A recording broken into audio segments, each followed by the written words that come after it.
Captain Jake Morrison stood on the bridge of the UES Liberty and watched the stars through the main view screen. The ship moved quietly through space near the edge of human territory where the darkness seemed deeper and more dangerous. His crew worked at their stations with the calm efficiency that came from years of service together, but today felt different somehow. The communication officer turned toward him with a worried expression. "Captain, we have an urgent message from Earth Command. Admiral Lisa Chun wants to speak with you immediately on a secure channel." Morrison nodded and walked to his private office behind the bridge. The door sealed shut, and he activated the quantum encryption system that would keep their conversation safe from alien listeners. The holographic display flickered to life, and Admiral Chun appeared before him, looking more serious than he had. "Ever seen her, Jake? We have a problem," she said without any greeting. "The Galactic Council has given us an ultimatum: 30 days to conform to their universal rules of warfare, or they will cut us off completely from galactic civilization." Morrison felt his stomach drop. Humanity had worked for over a century to earn their place among the stars, and now it could all disappear. What exactly are these rules? Admiral Chun's image shifted as she pulled up a data file. "They call them the sacred laws of civilized warfare. Every spacefaring species must follow them or face isolation. No targeting civilian infrastructure ever. No weapons that can destroy entire planets. No artificial intelligence making combat decisions. And most important of all, every conflict must be settled by single combat between chosen champions rather than fleet battles." The captain stared at the list, feeling more confused with each item. "But Admiral, our entire military doctrine violates these rules. Our ships work together using AI networks. Our tactics focus on disrupting enemy supply lines. We use swarm formations that these aliens have never seen before." "Exactly," Chun replied grimly. "The Council representatives made it clear that they consider human warfare to be barbaric and unpredictable. They say we fight like wild animals instead of civilized beings. Either we change everything about how we defend ourselves, or we lose access to galactic trade routes, diplomatic relations, and scientific exchanges."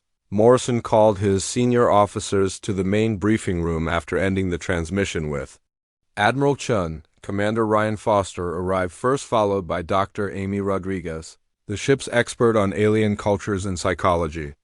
The captain explained the situation and watched their faces change from confusion to anger to worry. Foster slammed his hand on the table. "This is insane, Captain.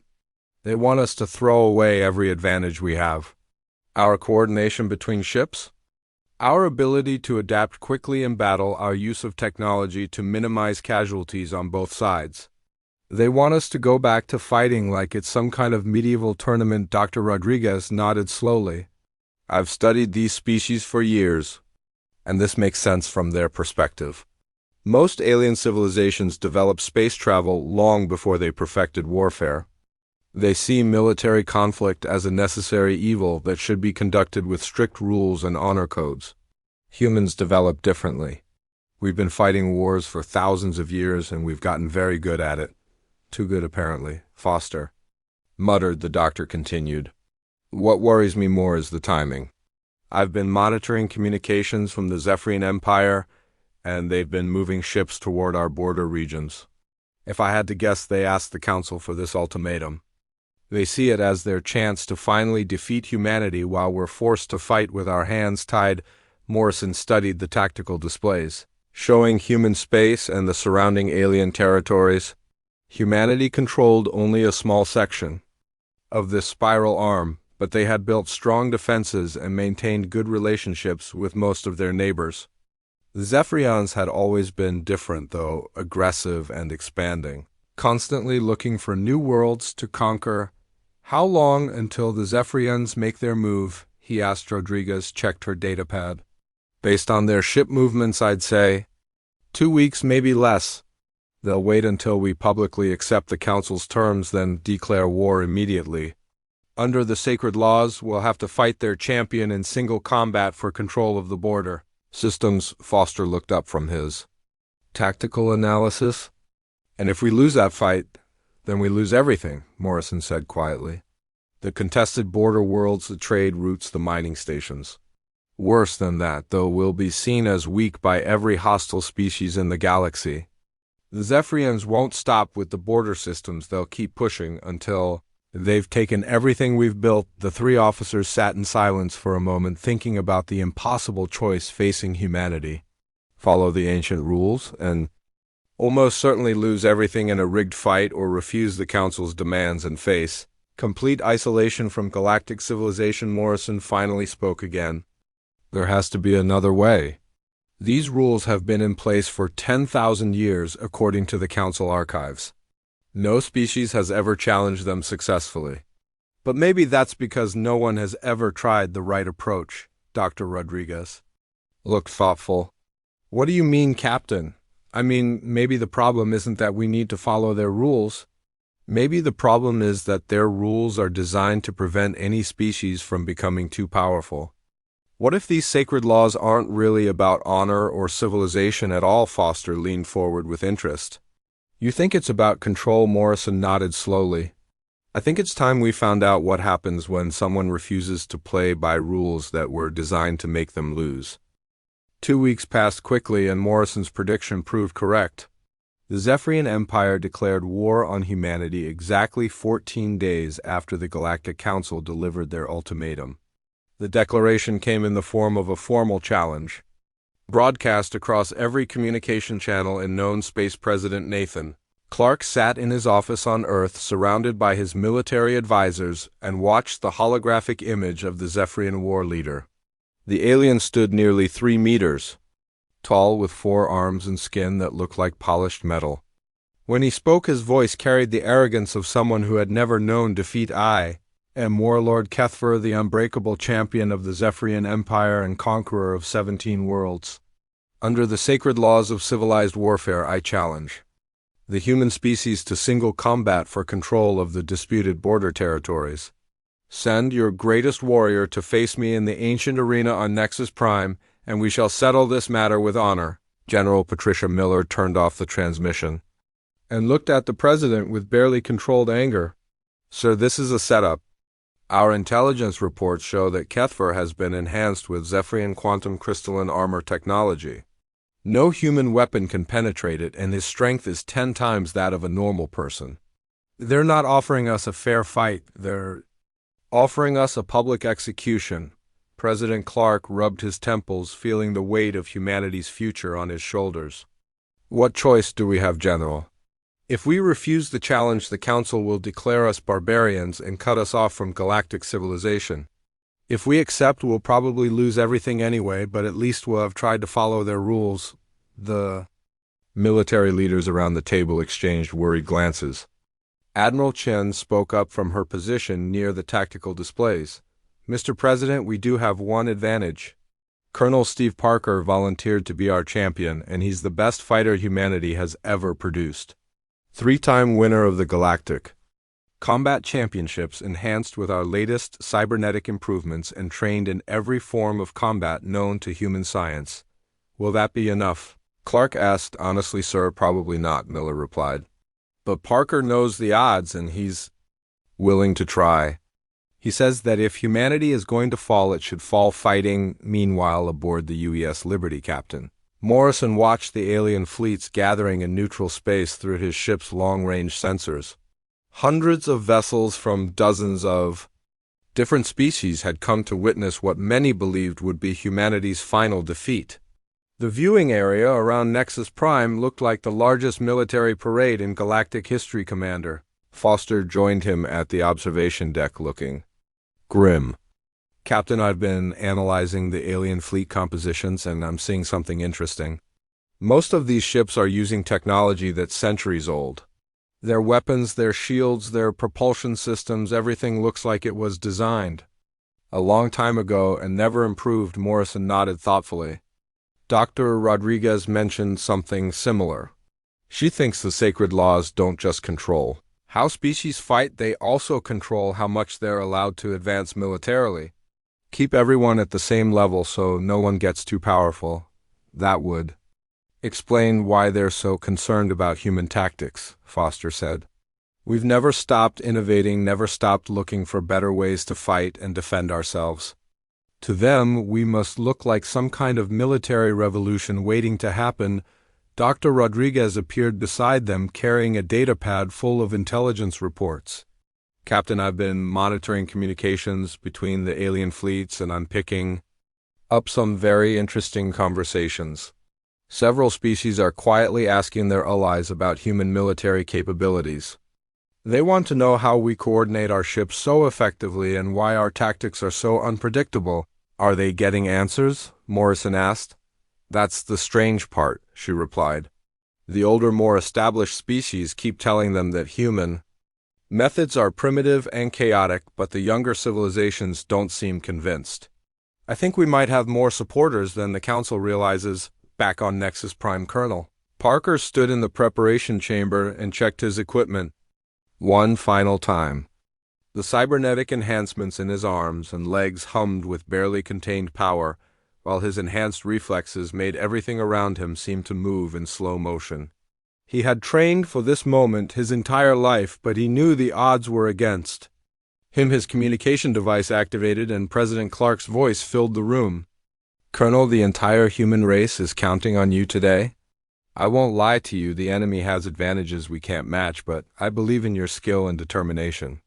Make them remember that humans never give up. Parker sealed his helmet and walked toward the arena entrance. Mr. President, I understand that this might be the end for our species, but I want you to know that I'm honored to represent humanity today. Whatever happens in that arena, I'll make sure they know we fought with everything we had. The arena itself was carved from living crystal that amplified sound and light, creating a spectacular display for the billions of beings watching across the galaxy.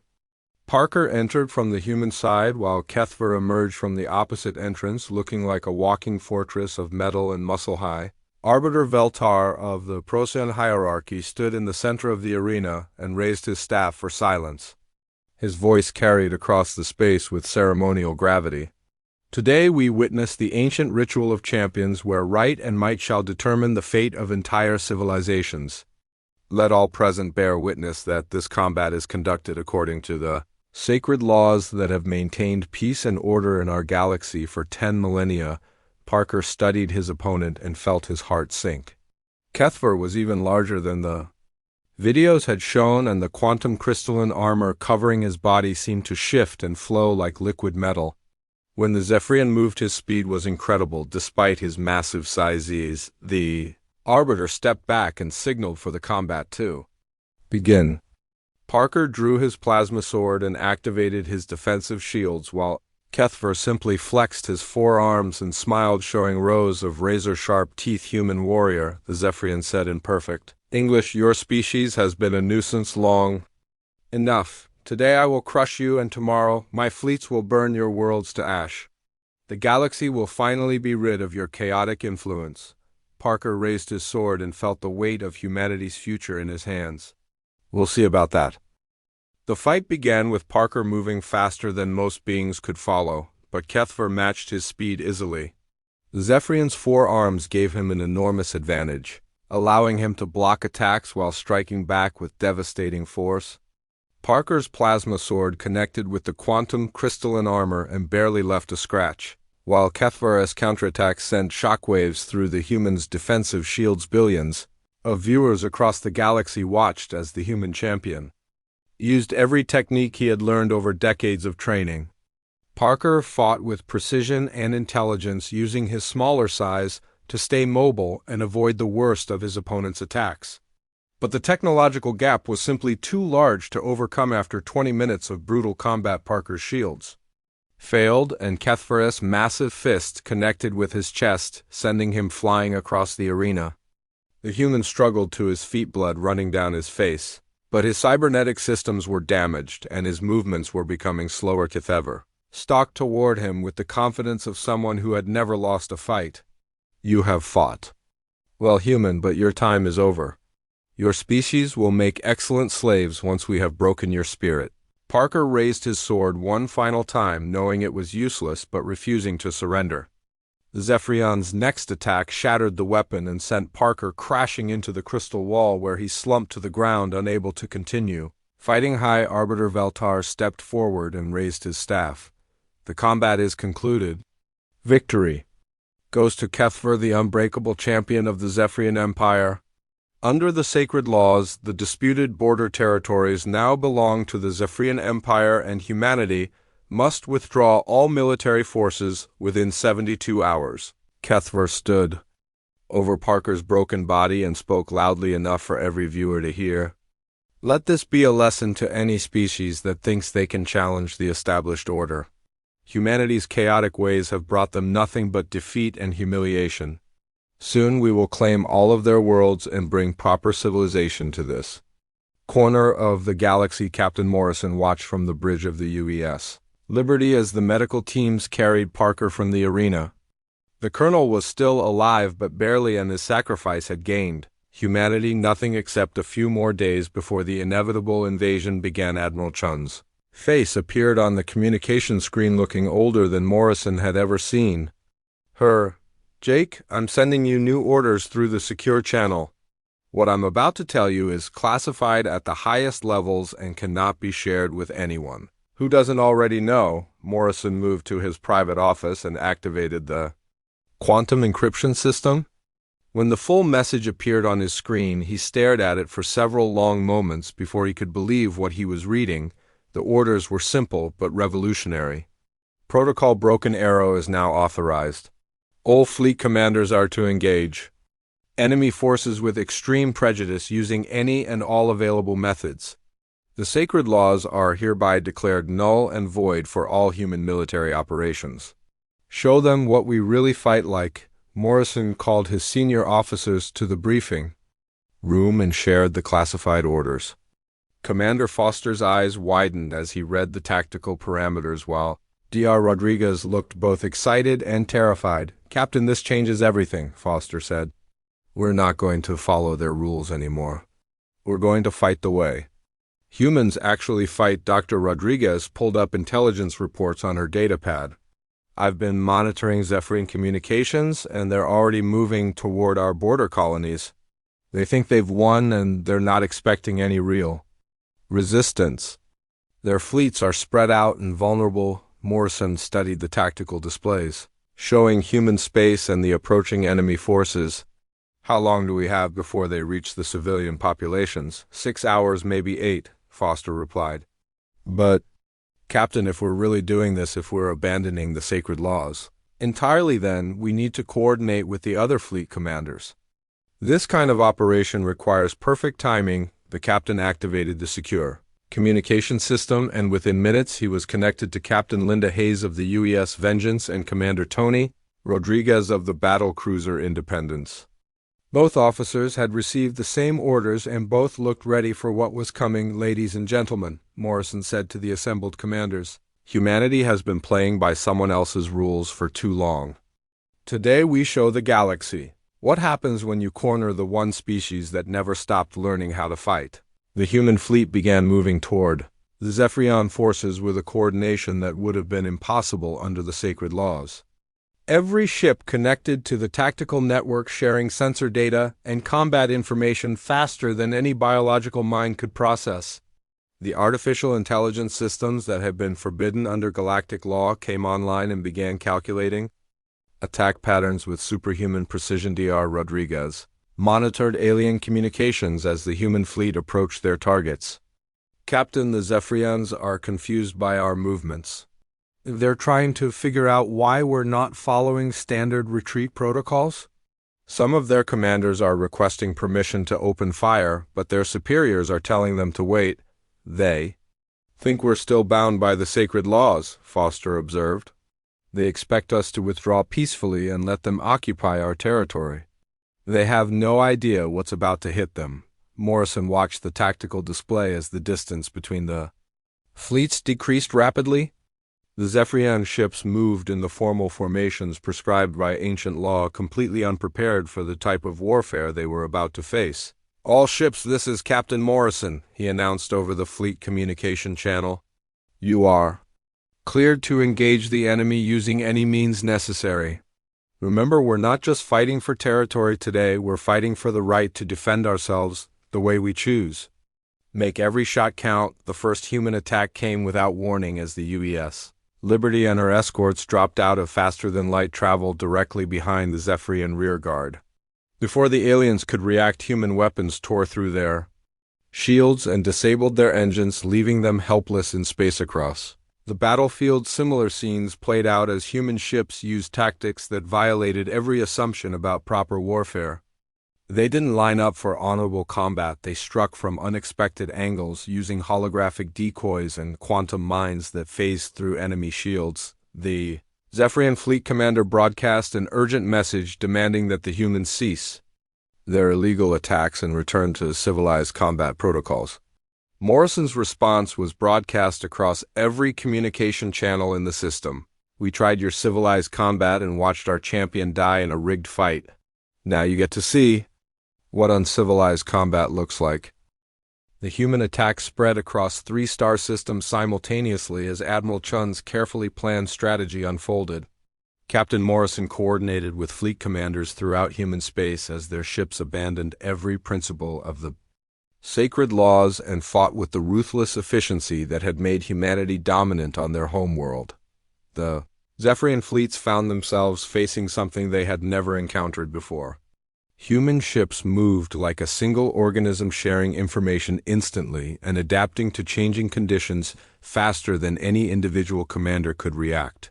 When the aliens tried to use their superior firepower, the humans simply dispersed and attacked from multiple directions at once. Commander Foster watched his tactical displays with growing amazement as the battle network processed information from hundreds of ships and thousands of sensors. "Captain, this is incredible. Our coordination is so precise that we're predicting enemy movements before they make them. The artificial intelligence systems are learning their attack patterns in real time." Dr. Rodriguez monitored alien communications and reported increasing panic among the Zephyrian forces. "Their commanders are calling for reinforcements, but they don't understand what they're fighting against. They keep trying to engage us in formal ship-to-ship duels, but we're hitting their supply lines and communication nodes instead." Morrison nodded grimly. "That's the difference between fighting for honor and fighting to win. We're not trying to prove we're brave, we're trying to end this war as quickly as possible with minimum casualties on both sides." The human strategy focused on disrupting enemy operations rather than destroying ships whenever possible. Nano-swarm weapons disabled Zephyrian engines and life support systems, forcing crews to surrender rather than die in space. Quantum mines phased through shields to damage critical systems without killing the occupants. Within 6 hours, the Zephyrian advance had been completely stopped, and their surviving ships were retreating toward their home territory. But Admiral Chun's orders called for something more than just defensive victory. Captain Linda Hayes led the pursuit aboard the UES Vengeance as human forces followed the retreating aliens deep into Zephyrian space. Her ship used holographic projectors to appear as an entire fleet, confusing enemy defenders and allowing the real attack force to strike from unexpected directions. Commander Tony Rodriguez brought his battlecruiser Independence through a series of micro-jumps that placed his weapons directly behind enemy fortifications. The Zephyrian military bases had been designed to repel frontal assaults according to the sacred laws, but they were helpless against attacks that ignored traditional battle lines. The alien reinforcements that arrived to help the Zephyrian home fleet found themselves facing human tactics that seemed to violate the laws of physics. Human ships appeared and disappeared using advanced stealth technology, while their weapons struck from impossible angles. Dr. Rodriguez studied the incoming communications from across the galaxy as news of the human military revolution spread. "Captain, we're getting reports from observer fleets throughout the region. Every major species has ships monitoring this battle, and they're all sending urgent messages back to their home governments." "What are they saying?" Morrison asked. "They're terrified," she replied. "Most of these civilizations haven't seen real military innovation in thousands of years. To them, what we're doing looks like magic or madness. Some of them are calling for the Galactic Council to intervene immediately Foster looked up from his tactical analysis. The Council can try to intervene, but their enforcement fleets are spread across the galaxy, and they're all equipped for fighting under the sacred laws. Against our current capabilities, they'd be even more helpless than the Zephyrians. Morrison watched as the final Zephyrian defense stations fell to human assault teams that had somehow infiltrated supposedly impregnable fortifications. The entire enemy military structure was collapsing, not because humanity had better weapons, but because they had better coordination and tactics. Arbiter Veltar appeared on emergency communication channels, demanding that humanity cease their illegal warfare immediately. His voice carried the outrage of someone who had never seen the established order challenged so completely. The sacred laws exist to prevent exactly this kind of chaotic violence, he declared.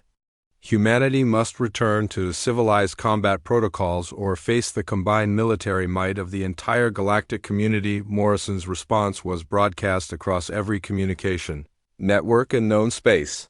Your sacred laws were designed to prevent any species from becoming powerful enough to challenge your control. We've spent centuries following rules that were meant to keep us weak, and now you're seeing what happens when we stop pretending that honor matters more than victory. Admiral Chun contacted Morrison with updates from other human fleets operating throughout the galaxy. Jake, the Centauri Republic has withdrawn from several council treaties, and the Vegan Confederacy is openly developing AI-assisted military systems. What we've done here is spreading to other species. Good, Morrison replied. Maybe it's time the galaxy learned that progress doesn't have to be limited by ancient traditions. The Zephyrian Empire formally surrendered after losing 70% of their military assets in less than 12 hours of combat. Warlord Kethver himself appeared on surrender broadcasts, looking nothing like the confident conqueror who had defeated Colonel Parker in the arena. We yield to human forces and request terms for ending hostilities, he said with obvious reluctance. Your methods of warfare are beyond our ability to counter, and continued resistance would only result in unnecessary casualties. Morrison accepted the surrender, but made it clear that humanity's conditions would be very different from the traditional terms dictated by the sacred laws. Reparations will be paid to every civilian population harmed by Zephyrian aggression. Your military will be restructured to prevent future conquests, and your government will sign treaties guaranteeing the rights of all species in your territory. Dr. Rodriguez compiled reports from intelligence sources throughout the galaxy showing the massive political changes triggered by humanity's military revolution. Captain, the old power structure is collapsing faster than anyone expected. Species that have been dominated by the Council for millennia are suddenly demanding the right to defend themselves effectively. Commander Foster studied tactical reports from human allies who were already implementing modified versions of human military doctrine. The Altarian Federation just announced that they're upgrading their entire fleet with AI-assisted command systems. The Procyon hierarchy is requesting technical assistance with quantum stealth technology. Morrison looked out at the stars and realized that humanity had done more than win a war. They had fundamentally changed the nature of galactic civilization. The galaxy would never be the same. 3 months after the Zephyrian surrender, Captain Morrison found himself at the center of a galactic revolution that nobody had expected. The UES Liberty served as the flagship for a joint task force that included ships from 12 different species, all equipped with modified versions of human military technology. The old Galactic Council had dissolved within weeks of humanity's victory as younger civilizations demanded representation and older species struggled to maintain control without their ancient advantages. In its place, a new organization called the Galactic Assembly was forming with very different ideas about how civilized species should interact. Admiral Chun arrived aboard the Liberty carrying reports from diplomatic missions throughout the galaxy. She looked tired but satisfied as she briefed Morrison on the changing political landscape. Jake, you wouldn't believe what's happening out there, she said as they walked through the ship's corridors. The Altarian Federation has completely restructured their military using our tactical principles. The Centauri Republic is sharing AI technology with their neighbors instead of hoarding it. Even some of the older species are starting to question why they followed the sacred laws for so long. Morrison nodded thoughtfully. What about resistance? There have to be species that want to go back to the old ways. Surprisingly few, Chun replied. Most civilizations are discovering that military innovation makes them more secure, not less. When everyone has access to advanced tactics and technology, the galaxy becomes more stable rather than more dangerous. Dr. Rodriguez met them in the science lab where she had been analyzing the psychological and cultural impacts of humanity's actions. Her research showed patterns that surprised even her. Captain, the most interesting development is how quickly other species adapted to unrestricted warfare, she explained while displaying data on her screens. Within weeks of seeing our tactics in action, dozens of civilizations were developing their own innovations.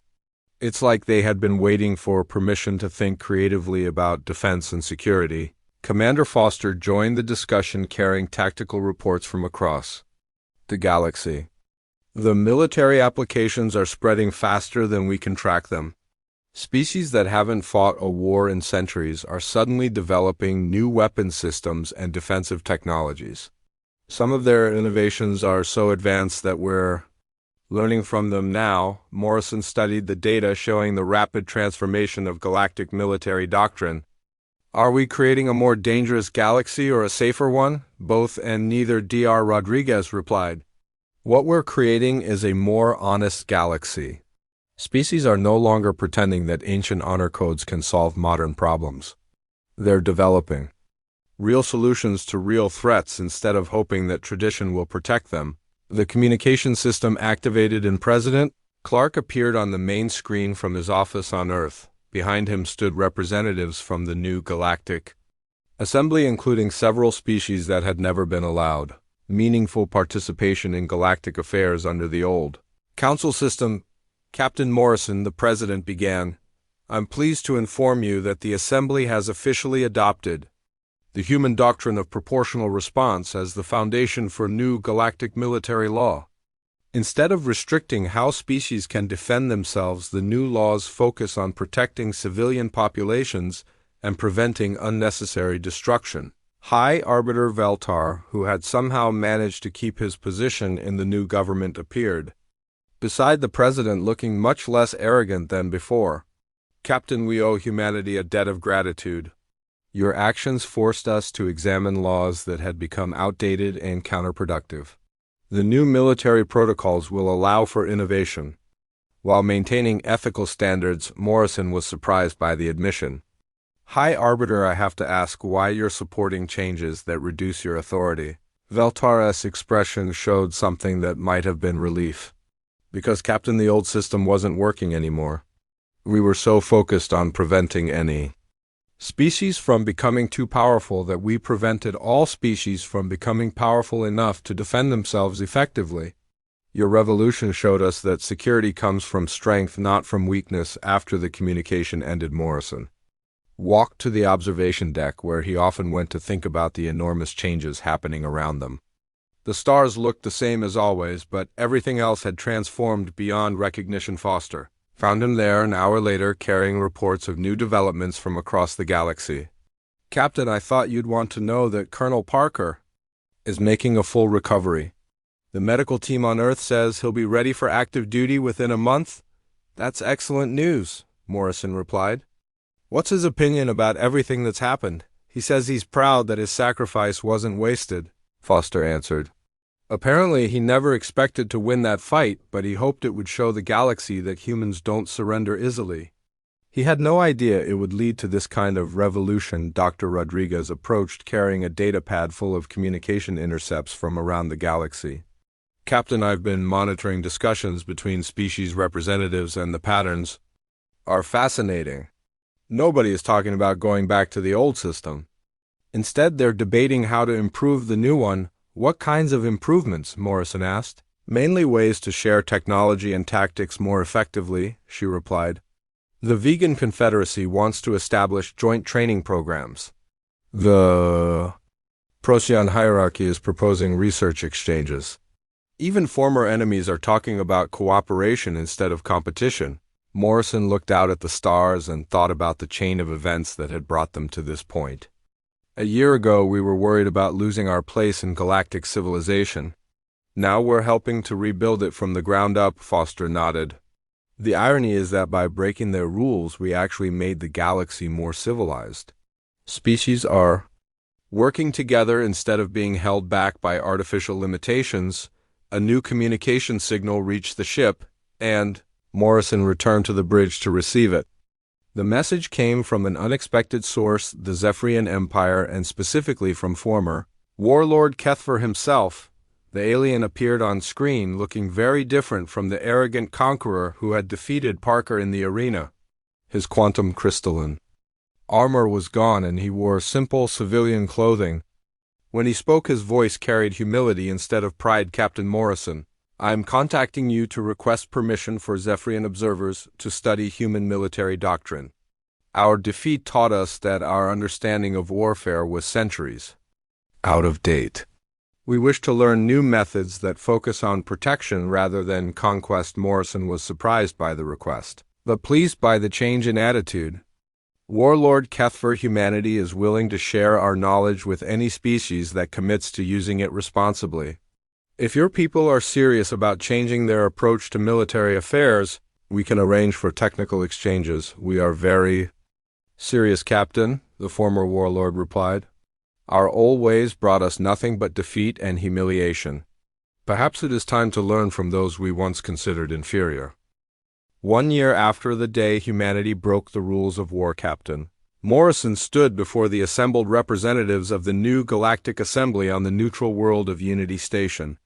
The massive conference hall contained delegates from over 200 species, many of whom had never been allowed to participate in galactic affairs under the old council system. The transformation had been remarkable and swift.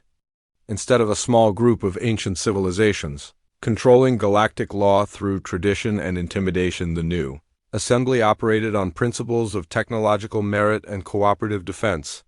Species earned influence through innovation and contribution rather than age and accumulated power. Admiral June now held the title of Supreme Fleet Commander for the Assembly's Joint Defense Forces, had arrived that morning with reports from across the galaxy.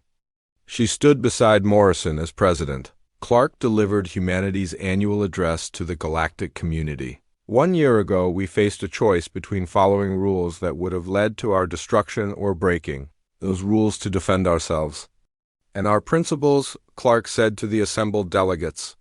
Today we see the results of that choice, not just in humanity's survival, but in the flourishing of galactic civilization itself.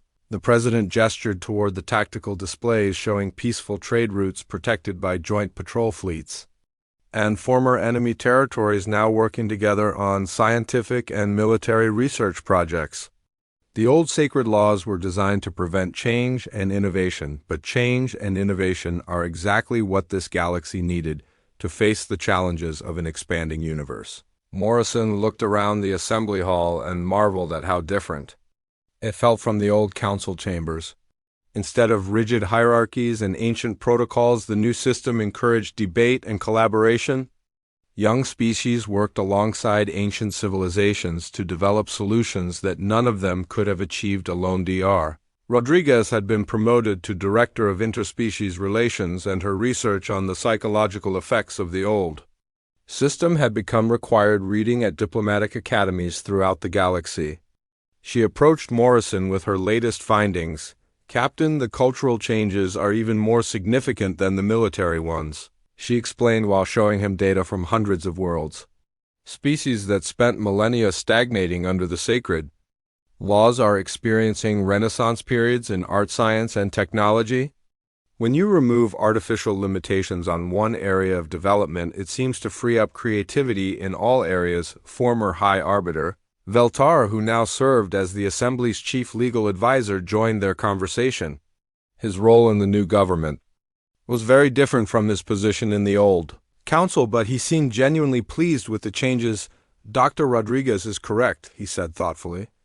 The sacred laws didn't just restrict military development, they created a mindset that discouraged innovation in general. Young species learned to accept limitations rather than challenge them. Older species became complacent and stopped advancing. Entirely, Commander Foster arrived with updates from the Joint Patrol fleets that now protected the major trade routes between different regions of the galaxy.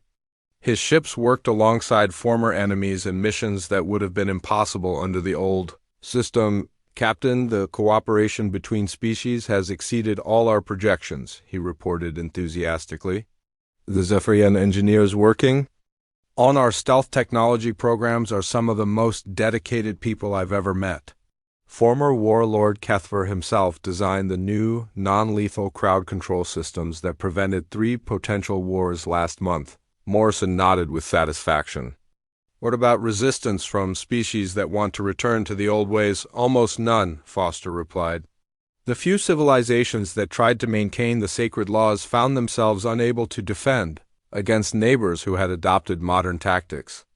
Most of them requested technical assistance within months. The assembly session continued with presentations from various species about their contributions to galactic security and development. The Altarian Federation demonstrated new medical technologies that could heal battle injuries in minutes. The Centauri Republic shared advances in faster-than-light communication that allowed instant coordination between distant fleets, but the most significant presentation came from an unexpected source. Colonel Steve Parker, who had recovered completely from his injuries in the arena, appeared on the main display from Earth, where he now directed the Assembly's new Military Innovation Institute. Delegates of the Galactic Assembly, he began a year ago. I fought and lost a battle that seemed to doom humanity to destruction. Today I stand before you as proof that defeat can sometimes lead to the greatest victories.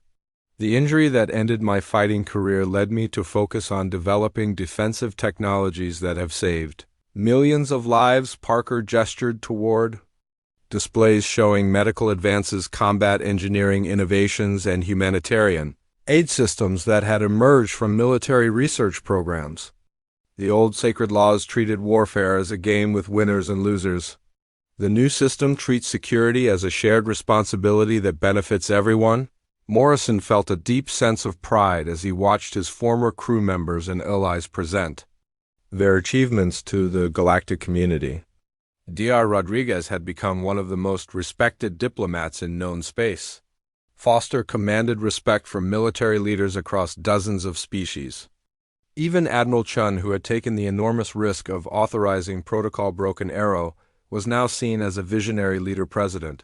Clark concluded his address with words that would be remembered throughout galactic history. The day humanity broke the rules of war was not the day we abandoned civilization. It was the day we chose to define civilization for ourselves rather than accepting someone else's definition.